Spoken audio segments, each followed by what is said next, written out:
से बिहार में समीकरण बदलते हुए दिखाई दे रहे हैं और भारतीय जनता पार्टी को अब नए दोस्त मिलते हुए दिखाई दे रहे हैं।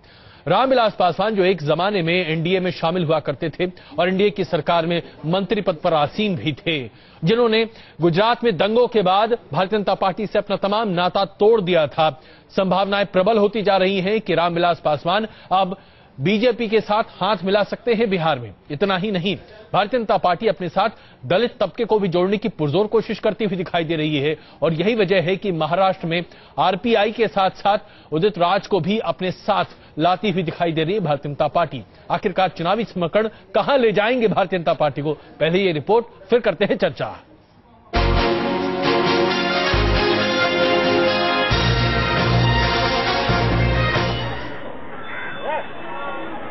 लोकसभा चुनाव में पासवान का पासा किसके साथ फिट बैठेगा, इसको लेकर अटकलों का दौर तो लालू और कांग्रेस के बीच बढ़ती करीबियों के साथ ही शुरू हो गया था। लेकिन इस सियासी जोड़तोड़ में एक बड़ा ट्विस्ट तब आया जब रामविलास पासवान ने भीतरखाने बीजेपी की तरफ दोस्ती का हाथ बढ़ा दिया। बताया जा रहा है कि पासवान बीजेपी के बड़े नेताओं के संपर्क में हैं और सीटों के मुद्दे पर उनकी बातचीत जारी है।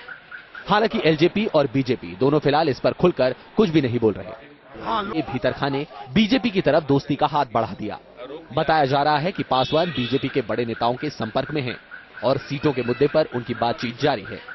हालांकि एलजेपी और बीजेपी दोनों फिलहाल इस पर खुलकर कुछ भी नहीं बोल रहे। हाँ, लोजपा का भाजपा के साथ गठबंधन तय होगा। कब होगी औपचारिक घोषणा? औपचारिक घोषणा जब आप चाहे, जिससे कि दोनों राष्ट्रीय अध्यक्ष का मिलन होगा उसके बाद हो जाएगी। उचित समय पर आपको जानकारी मिल जाएगी। लेकिन उनके नेता कह रहे हैं कि आप लोगों से बातचीत फाइनल हो गई, अनाउंसमेंट औपचारिक बात की है। मैंने यदि कोई ऐसी औपचारिक घोषणा होनी होगी तो आपको उचित समय पर निश्चित रूप से जानकारी दी जाएगी। आप लोगों की हमारी कोई बात नहीं। बिहार में उपेंद्र कुशवाहा को जोड़ने के बाद बीजेपी एलजेपी को भी साथ लाकर चुनावी समीकरण दुरुस्त करना चाहती है। बताया जा रहा है कि खुद पासवान पर पार्टी के अंदर से बहुत दबाव है। एलजेपी के नेताओं का मानना है कि पार्टी को पिछले चुनाव में उस वोट बैंक का साथ नहीं मिला जिसको ध्यान में रखकर उन्होंने एनडीए का साथ छोड़ा था। अब जब नरेंद्र मोदी को एसआईटी से क्लीन चिट मिल गई है तो एलजेपी को भी वापसी के लिए नया बहाना मिल गया है। एलजेपी के चिराग भी खुद मोदी की वकालत कर रहे हैं। जब एसआईटी की तरफ से उन्हें क्लीन चिट मिल गई है तो अब उनके ऊपर, मोदी जी के ऊपर दंगों के दाग हैं या नहीं है, ये कोई चर्चा का विषय नहीं है। जब न्यायालय मानता है कि वो क्लीन है तो डेफिनेटली हम इस बात का स्वागत करते हैं and we respect the court's verdict. आम चुनाव के मीडिया सर्वे से गदगद बीजेपी का सारा जोर अब बहुमत के नंबर गेम पर है। पार्टी अपनी सीटों का आंकड़ा 272 के पार पहुंचाना चाहती है।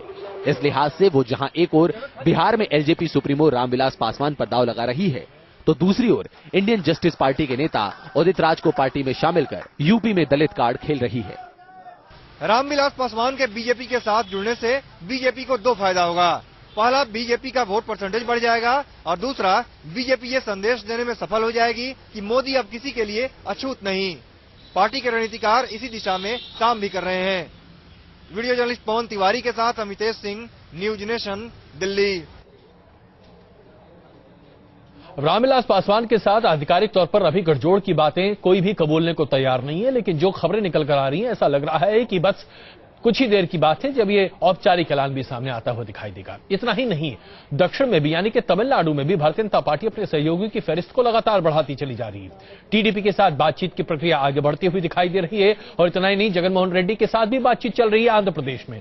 यानी कि भारतीय जनता पार्टी कोई कसर पीछे नहीं छोड़ना चाहती है। ऐसे में बाकी पार्टियां क्या करती हुई दिखाई देंगी, चर्चा करने के लिए हमारे साथ मौजूद हैं बीजेपी से वरिष्ठ नेता नलिन कोहली, मुकेश नायक जी हमारे साथ मौजूद हैं, कांग्रेस के वरिष्ठ नेता, और राजीव रंजन जी जेडीयू के वरिष्ठ नेता इस वक्त हमारे साथ मौजूद हैं। आप सबों का बहुत स्वागत है। नलिन जी, शुरुआत हम आपसे करते हैं। भारतीय जनता पार्टी धीरे धीरे अपने पैर पसार रही है, जाहिर सी बात है चुनाव को देखते हुए इसमें कहीं कुछ भी गलत नहीं है और आप प्रीपोल अलायंस की बात कर रहे हैं जो कि वाकई में अपने आप में बड़ा, एक तरह से कहा जाए तो बोल्ड कदम इसे माना जा सकता है। लेकिन इसके तहत आपका मकसद क्या है? क्या आप हर वर्ग को लुभाना चाहते हैं, चाहे वो दलित वर्ग क्यों ना हो, चाहे वो बैकवर्ड्स क्यों ना हो, या फिर दक्षिण में अपने पांव पसारने क्यों ना हो? अजय जी, 3-4 विषय हैं। पहली बात है कि देश में हर वर्ग का उत्थान होना चाहिए, इसमें कोई बात नहीं है, लुभाने की बात नहीं है। और हर मतलब पॉलिटिकल मूवमेंट में प्रयास होता है कि हर वर्ग के लोग आए ताकि आप सर्वसम्मिलित हो। ये एक मतलब लॉन्ग टर्म गोल होता ही, काम इस पे होता रहता है निरंतर जी। चुनाव के समय अगर आप इंडिकेट कर रहे हैं कि लोग अगर जुड़ रहे हैं या ऐसी संभावनाएं बढ़ रही हैं, तो मुझे लगता है उसको एक राजनीतिक रूप से देखने की आवश्यकता है। आज अरुण जेटली जी हमारे नेता प्रतिपक्ष राज्यसभा में, उन्होंने इस पे लेख भी लिखा है, जहां कहा है कि जो आज हम लोग ये नहीं कहते कि जो पोल सर्वेज हैं वो बिल्कुल करेक्ट है, लेकिन सांकेतिक जरूर है, इंडिकेटिव है। तो उसी बात को वो रख रहे हैं कि आज जो इंडिकेटिव है उस रूप से स्पष्ट हो रहा है कि मोदी जी के नाम पर एक लहर बन रही है और सारे चैनल्स मोर और लेस यही संकेत दे रहे हैं कि 200 का आंकड़ा पार करते हुए। अब अगला सवाल उठता है 272 कैसे? तो बहुत से ऐसे पार्टियां होती हैं जो मतलब चुनाव से पहले जुड़ने का एक मतलब उनका रुझान हो सकता है। तो इसमें मैं मानता हूं कि ये समीकरण को लार्जर पिक्चर में देखने की आवश्यकता है। कि कांग्रेस एक तो सिमटती हुई दिख रही है और कांग्रेस की तरफ संकेत यही है कि वो मतलब शायद डबल डिजिट्स में आ जाए। बिल्कुल तो नलिन जी, सामने यदि कोई अपना एक्सप्रेशन देते तो ये मुझे लगता है वो उसका संकेत है। बिल्कुल नलिन जी, आपने जो बात कही कि क्या ये वाकई में रुझान ओपिनियन पोल जो कई जगहों पर देखने को मिला है उसकी वजह से होता हुआ दिखाई दे रहा है। मुकेश जी, जाहिर सी बात है आपकी पार्टी ओपिनियन पोल और एग्जिट पोल में शिरकत नहीं करती है, विश्वास भी रखना पसंद नहीं करती, लेकिन यह बात अलग है कि आप खुद विनेबल कैंडिडेट को लेकर कई तरह के पोल कराते हैं। अखबारों में कई लेख भी इस पर छप रहे हैं, मैं जानता हूं उससे आप इनकार भी कर सकते हैं, लेकिन क्या आप मानते हैं कि आज माहौल ऐसा बनता हुआ दिख रहा है कि बहुत सारे लोग जो कि फेंस सिटर हैं वो आपके बजाय बीजेपी को ज्यादा पसंद कर रहे हैं? देखिए, जब इस देश में साइनिंग इंडिया का नारा लगता था और पूरे ओपिनियन पोल बीजेपी के पक्ष में बताए जाते थे, तब भी हम इसके पक्ष में नहीं होते थे। पूरे देश के ओपिनियन पोल जब हमारे पक्ष में बताए जाते थे तब भी हम कहते थे हमें इस पर भरोसा नहीं है। हमारा स्टैंड ओपिनियन पोल को लेके शुरू से बिल्कुल स्पष्ट है। बात चल रही है बिहार की राजनीति की। मैं ये कहना चाहता हूं कि 17 साल पुराना नीतीश कुमार से बीजेपी का गठबंधन टूट गया और 17 साल तक बिहार में बीजेपी नीतीश कुमार की बी टीम के रूप में काम करती रही और यही कारण है कि बिहार में 40 सीटों पर इनके पास उम्मीदवार नहीं है। ये भारत की राजनीति में लगभग 180 सीटों पर सीरियस इलेक्शन लड़ते हैं, बाकी 272 का आंकड़ा पार करने के लिए इसमें बात कही ऐसी तो नहीं है कि एक खिसियानी बिल्ली खंभा नोचे, पास उम्मीदवार नहीं है और इसीलिए ये रेडीमेड उम्मीदवार ढूंढ रहे हैं, इसीलिए ये ऐसे नेताओं से संपर्क कर रहे हैं। मुकेश जी, मैं अगर यही चीज पलट कर नलिन जी तो इस पर आपको जवाब दे सकते हैं, लेकिन अगर मैं इसी पर पलट कर आपसे पूछ लूं, रामविलास पासवान के साथ अगर मान लीजिए कि भारतीय जनता पार्टी गठजोड़ करना चाहती है तो आपने कोई कसर तो पीछे नहीं छोड़ रखी थी, आप भी लगातार उनसे संपर्क में रहे हैं, आप भी अपने सहयोगियों को बढ़ाते हैं। अगर लोग आपके पास नहीं आ रहे हैं तो ये कहावत चरितार्थ होती दिख रही है, खिसियानी बिल्ली खंभा नोचे। देखिए, ये काल्पनिक बात आप कर रहे हैं कि रामविलास पासवान जी बीजेपी में जा रहे हैं। नहीं, मैं ये नहीं कह रहा हूं, मैं सिर्फ कह रहा हूं ऐसे संकेत आ रहे हैं, हो सकता है वो कहीं ना जाएं, लेकिन अगर ऐसी बात है तो दिक्कत हो जाएगी आपके लिए। अजय कुमार जी, पहले भी ये बात उठी थी, एक अखबारों में पूरे देश के मीडिया में आया था, ये फॉल्स परसेप्शन बनाने की कोशिश हुई थी कि देश के वरिष्ठ नेता शरद पवार जी भी बीजेपी के गठबंधन में शामिल हो रहे हैं। 8 दिन बाद क्या हुआ उसका? यही फॉल्स परसेप्शन बनाने की कोशिश हो रही है कि बीजेपी का ध्यान दलितों की तरफ गया है। इन्होंने इस देश की राजनीति में दलितों के लिए एक कानून बनाया हो, एक काम किया हो दलितों के लिए आजादी के बाद, तो ये बता दें इनके प्रवक्ता यहां बैठे हैं। नहीं, बिल्कुल आरक्षण किसने दिया? बिल्कुल नलिन जी आपका जवाब देने के लिए बहुत व्याकुल हो रहे हैं। बिल्कुल पढ़ने लिखने की मैं क्षमा चाहूंगा मुकेश जी, नलिन जी बहुत व्याकुल हो रहे हैं, मैं आता हूं नलिन जी आपके पास, लेकिन उससे पहले जरा राजीव रंजन जी को ले लिया जाए। वो आपके सहयोगी रह चुके हैं, लेकिन आजकल आप लोग दोनों दुश्मन से कम नहीं हैं। राजीव रंजन जी, बिहार की राजनीति की बात ही नहीं है, अगर देश की राजनीति में भी देखा जाए तो भारतीय जनता पार्टी अपने पैर कई जगहों पर पसारती दिख रही है। क्या आपको अफसोस होता है कि आपने अपना गठजोड़ तोड़ लिया?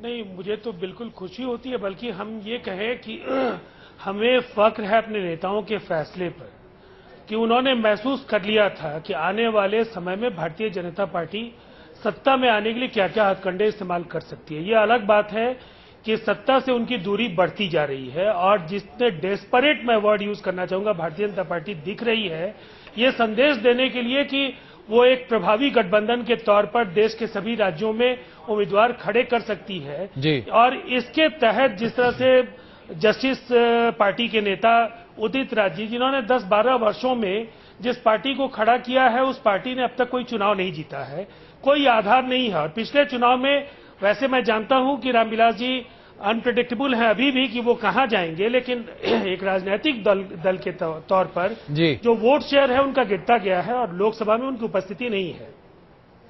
तो अगर ये दो जिनको लेकर के भारतीय जनता पार्टी अगर ये सोचती है कि उन्होंने कोई बड़ा संदेश देने की कोशिश की है, तो मुझे लगता है कि 3 राजनीतिक दलों को छोड़ करके कोई बड़ा राजनीतिक दल जिसकी कोई क्षेत्रीय स्तर पर जिसकी भागीदारी हो वो कहीं हाथ बढ़ाता हुआ दिखे। यहाँ तक कि नायडू ने भी लगता है कि आपको वाकई में दो हाथ करना पड़ेगा कांग्रेस और जेडीयू के प्रवक्ताओं से। आइए साहब।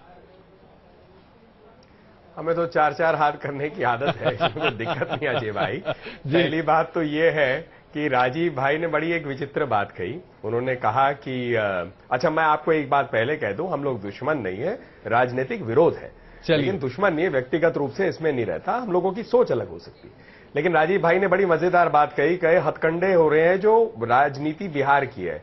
आज पूरे दिन में बिहार की सबसे बड़ी खबर थी कि पहले 13 विधायक टूट के गए आरजेडी से जेडीयू, वहां तुरंत स्पीकर ने उनको एक अलग ग्रुप किया, शाम तक आते आते 6 वापस लौट गए। तो हथकंडे कौन कर रहा है मुझे लगता है पूरी देश के सामने, इसमें मतलब भाजपा का क्या रोल है मुझे समझ नहीं आया। दूसरी बात है, मुकेश जी ने 3-4 विषय बोले। उन्होंने कहा कि भाजपा 180 सीटें सीरियसली लड़ती है, वो शायद भूल गए हमारे 182 और 183 भी आए हैं, लेकिन ये कौन सी अरिथमेटिक है ये शायद मुकेश भाई ही समझा सकते हैं। 180 सीटें लड़ते हम सीरियसली, 182 और 183 भी ले चुके हैं।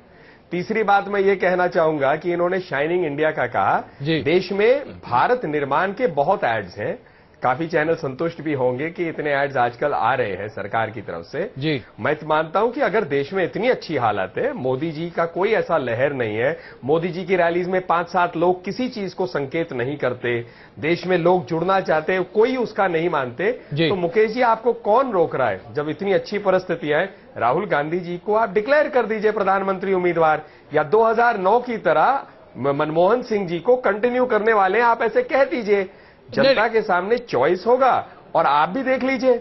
मुकेश जी देखिए, मैं ये कहना चाहता हूं कि ये चाल चरित्र और चेहरे की बात करते करते अब केवल चेहरों पर उतर आए हैं। ये प्रधानमंत्री के पद के उम्मीदवार को इस तरह से उसकी व्याख्या कर रहे हैं जैसे नागपंचमी के अखाड़े में 2 पहलवानों को उतारना हो।